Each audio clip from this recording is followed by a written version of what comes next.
Hi, my name's Aston, and for the past 8 years I've been running a business called Moto2N or Moto2N, offering mobile services for scooters, motorcycles, ATVs, and UTVs here on Colorado's Front Range.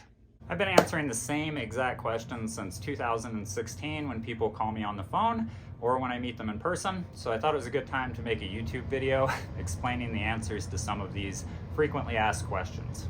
By far, the most common question I get is how does mobile repair for scooters, motorcycles, ATVs, and UTVs work?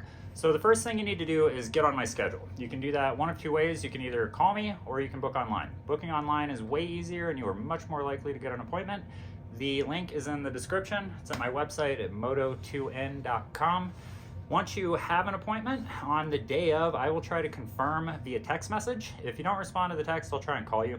But I need you to respond to either that text message or the call, or I will not spend the time trying to travel to your machine. It's just not gonna happen. So those are the first two steps. Get on my schedule and then confirm on the day of.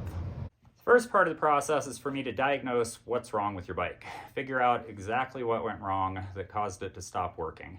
It's usually pretty obvious if your bike sat for a while. If it stopped working suddenly, then it's sometimes not so obvious. But that's the very first step, is figure out what's going on with the machine. Once I know what's going on with the machine, I create an estimate.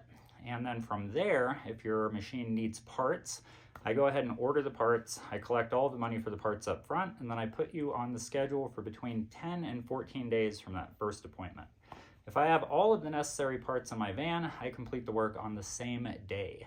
And you have a running machine at the conclusion of the first appointment. I find that happens about 80% of the time for scooters that have been sitting for less than about 2 years. All it usually takes for something that's been sitting since last summer or the summer before is a battery, a spark plug, and a thorough carburetor cleaning. Second most common question I get is what's it going to cost to fix my bike? My shop rate is about $130 an hour. It's a teeny tiny bit less than that, but we can just call it $130 an hour. To be honest, I have no idea what it's going to cost to fix your bike. It totally depends on your bike, and I won't know until I've diagnosed what's wrong with your machine and come up with an estimate. With that said, most of what I do is taking machines that have been sitting for a year or two that are no longer running and returning them to running condition.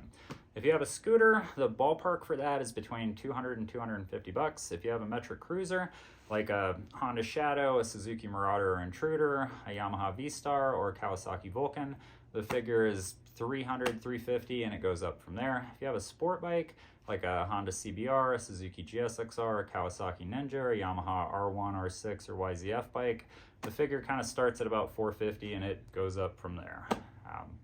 So those are just some ballparks. Hopefully that gives you a better idea of my pricing.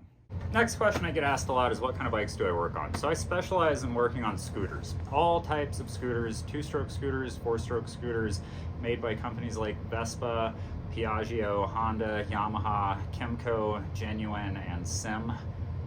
If it's a scooter, that's my main thing. That's what I work on for the most part. It's probably 80% of my business.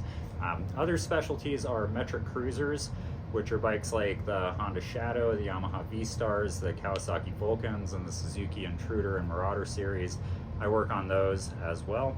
And I also specialize in metric UJMs. UJM stands for Universal Japanese Motorcycle. They're all metric, and metric sport bikes. The only real non-metric sport bike would probably be like a Buell or something, and I don't really work on Buells, but I definitely work on carbureted Honda CBRs, Yamaha R1s, R6s, and the YZF type bikes, as well as Kawasaki Ninjas and Suzuki GSXRs.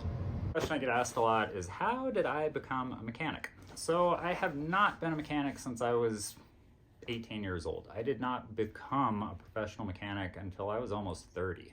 And that was about 10 years ago. So I didn't like anything that I had tried prior to that. I went to college. I have a BA in English. I used to work in marketing, advertising, and publishing as a professional writer. Hated it, wasn't terribly successful at it. So about 10 years ago, I decided to completely change careers and become a motorcycle mechanic. I've been self-employed for 8 of those years. I worked for shops for 2 or 3 years. Prior to that, I'd been working on my own motorcycles and cars and trucks since I was 15 or 16 years old. So I have a ton of experience working on motorcycles, scooters, all types of machines. And I came to it kind of late in life. the last part of this video, I just want to talk about some of my experiences as a motorcycle enthusiast as opposed to a professional mechanic.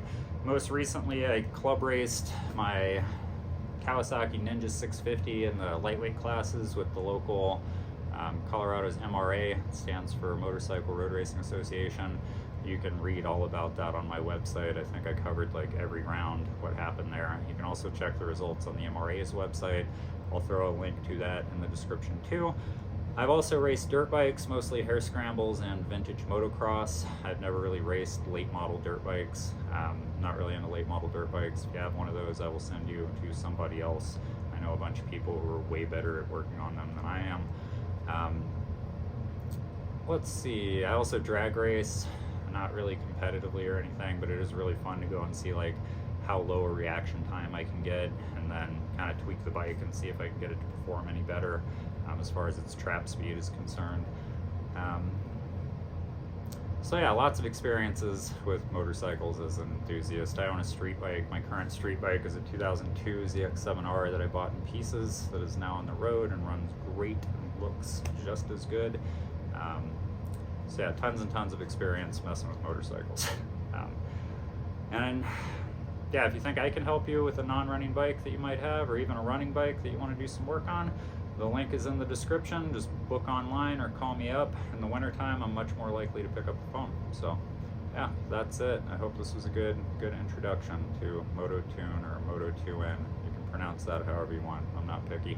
You don't have to hit the like or subscribe button. I really don't care about YouTube. This is just another way of communicating with my customer base, if you will. So with that, I hope you're staying warm and you have a awesome day. Bye.